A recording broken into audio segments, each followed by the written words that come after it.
Catherine, vamos al séptimo punto que aborda un problema en Perú, la informalidad, y que considero que es un problema en diversas aristas, ¿no? No solamente porque limita la capacidad de recaudación del Estado, que sería maravilloso que los ciudadanos que aportamos, los aportantes, sintiéramos que esa recaudación realmente se utiliza de una manera en la que beneficia a la población, pero también porque deja en situación de precariedad a muchos trabajadores, porque no tienen una base que los respalde al pertenecer al mercado informalidad. Ustedes han hablado de de revertir las cifras de informalidad y quisiera también preguntarte en esa línea cómo pretenden hacerlo, cómo lograrlo desde el Estado, quizás con el tema de la burocracia, incentivos. En primer lugar, empresariales que no logran formalizarse es porque también el régimen tributario es muy complejo. Entonces hay una agenda pendiente para reestructurar el régimen tributario para las MIPES, para hacerlo más viable, más sencillo y que incorpore también asistencia técnica a ese sector, ¿no? Para que puedan dar el siguiente paso. Por otro lado, creo que es importante y es parte también de nuestra agenda alcanzar un desarrollo productivo, ¿no? O sea, hablamos de industrialización, o sea, porque la mejor forma de evitar la informalidad, que en muchos casos es trabajo de subsistencia, es una estructura económica que sea capaz de generar puestos de trabajo. Claro. Desde lo más básico, ¿no es cierto? Nosotros somos productores de cobre, estamos en el top 5 de productores de cobre, pero si vemos quiénes finalmente producen cobre refinado en el mundo, no nos encontramos ni siquiera entre los 50 productores de refinado de cobre, lo cual ir un pasito adelante en la cadena de valor genera muchísimos puestos de trabajo. Entonces, Claro. industrializar nuestro país también respondiendo a las vocaciones productivas de las regiones, pensando en una estrategia diferenciada en cada territorio, con ordenamiento territorial, nos permite no tener estrategias solamente a nivel macro que sean iguales de una sola talla para todas las regiones del país, sino atender a los problemas concretos que tiene cada región y también sus oportunidades. Entonces, parte también de este proceso y lo que vivimos en nuestro país es que no estamos pensando en ajustar las características de la economía a las necesidades de cada territorio en nuestro país. Nuestra biodiversidad, nuestra riqueza natural es distinta en cada región y tenemos que pensar en una economía también que responda a cada una de las regiones en el marco de fortalecer su transformación productiva y que sean más competitivas.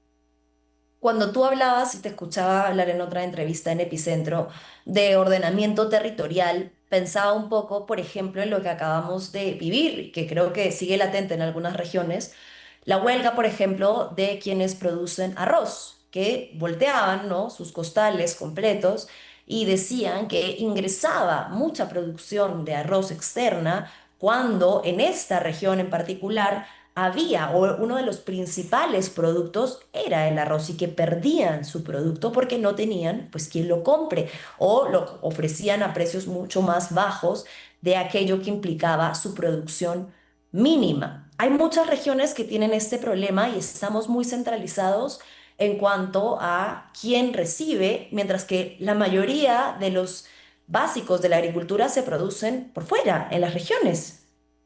Exactamente, y justamente en este punto que tú mencionas, Manuela, te agradezco de la agricultura familiar, ¿no?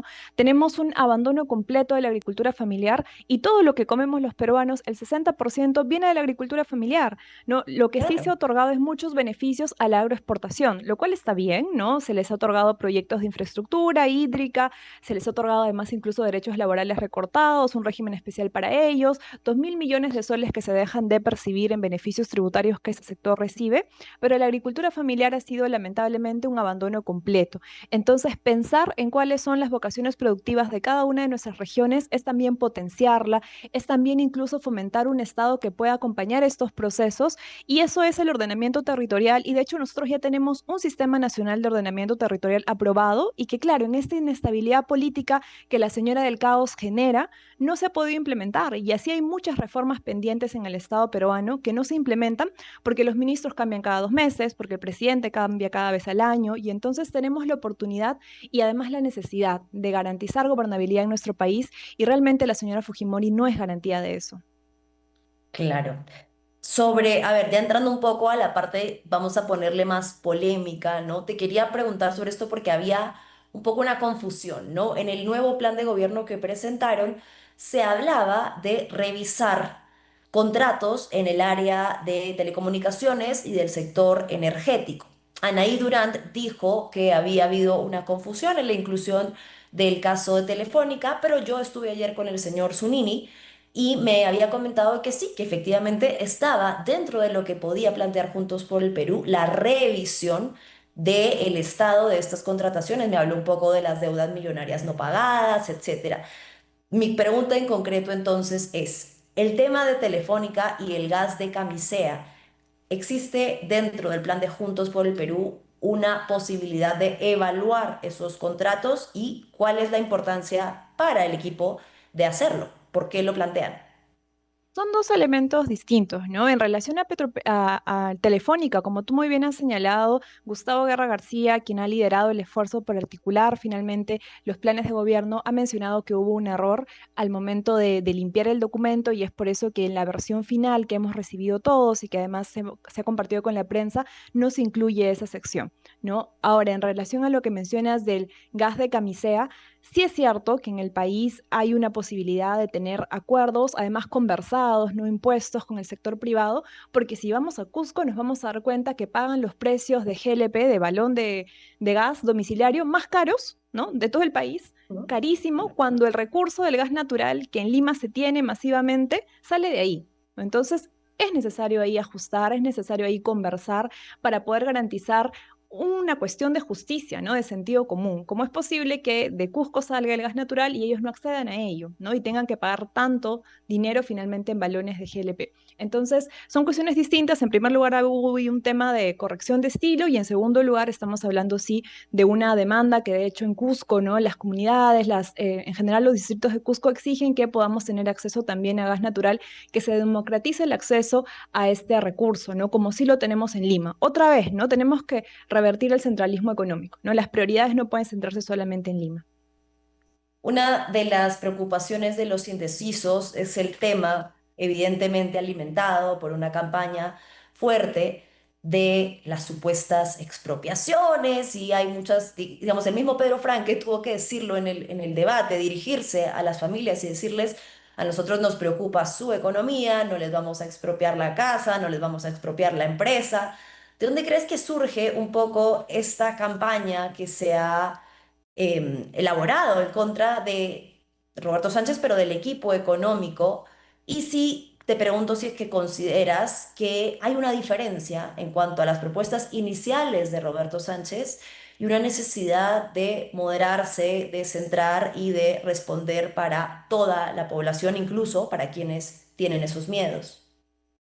Bueno, evidentemente sí ha habido una campaña millonaria del miedo por parte del fujimorismo para poder poner estos fantasmas inexistentes respecto a lo que tú mencionas, ¿no? Y es todo lo contrario, ¿no? Nos interesa una economía competitiva, nos interesa una economía con inversión privada, pero además también con un sentido de inclusión productiva, sobre todo con estos sectores de pequeñas, medianas, microempresas que puedan escalar, superar, por ejemplo, tenemos una lamentablemente muchos sectores estratégicos en una situación de oligopolio, entonces hay que generar Mm. competencia de mercado. En absoluto es este miedo que intenta generar el fujimorismo, ¿no? Y en ese sentido nos parece importante volver a mencionarlo, ¿no? O sea, no hay ninguna voluntad de expropiar a nadie, no hay ninguna voluntad de no respetar los derechos de propiedad, más bien lo que queremos es garantizar, y de hecho, si vemos el programa que se ha presentado, más que una moderación, de lo que se trata es de pensar en las prioridades concretas de la economía en nuestro país. No tenemos que Ok. pensar también, sí, en medidas de reforma estructural, pero también ahorita vivimos con, como tú muy bien has mencionado, cerca de 9 millones de peruanos en situación de pobreza monetaria. Otro 30% vulnerables a la pobreza. Ante un fenómeno del niño, ante una enfermedad, retorno a la pobreza. Entonces, realmente la situación económica de nuestro país en muchísimos hogares, en millones de hogares, es crítica y entonces hay que solucionar ese problema y eso se requieren políticas públicas, se requieren consensos de gobernabilidad, se requiere no cambiar de presidentes constantemente. ¿Y cómo garantizamos eso? En un acuerdo de las fuerzas políticas y eso se ha logrado a través del programa que se ha presentado.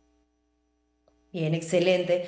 Catherine, para cerrar, te hago la pregunta. Como miembro del equipo técnico de Juntos por el Perú, que tiene pocos días de campaña antes de que ya sepamos los resultados, o mejor dicho, de que sea la jornada electoral, ¿Por qué votar por Juntos por el Perú? ¿Por qué darle la confianza a ustedes como equipo técnico para manejar la economía de nuestro país?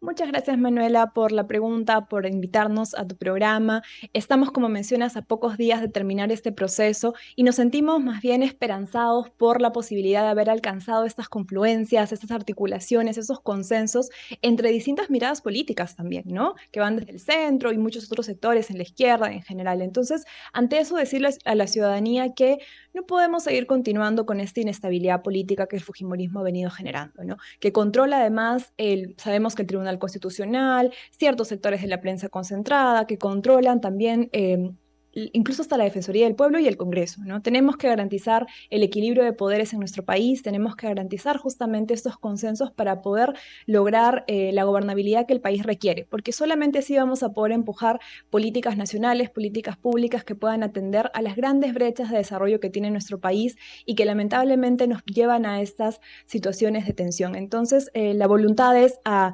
continuar empujando finalmente la esperanza para poder transformar nuestro país y escucharnos también entre peruanos y llegar a consensos. Bien, me alegra mucho que haya una mujer economista dentro del equipo de Juntos por el Perú.